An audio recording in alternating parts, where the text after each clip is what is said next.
waa maxay ERP ERP waa system kuu fududeynaya isku xir dhammaan xogta ganacsigaaga sida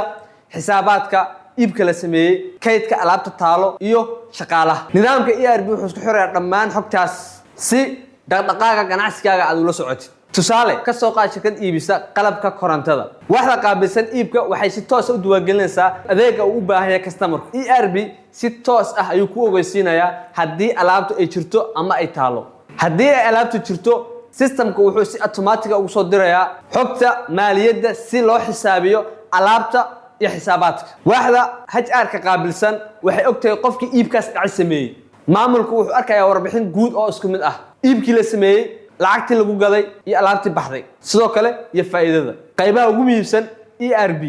xakamaynta xisaabaadka xakamaynta iibka iyo raadraaca iibka dhacay faa'iidooyinka uu leeyahay ERP xogta oo hal meel laga maamulo isku xirnaanta shaqaalaha iyo iibka HR-ka diyaar ma tahay inaad businesskaaga horumarisid wax soo saarkiisana kor u qaadid nagala soo xiriir contacts-ka hoos ku qoran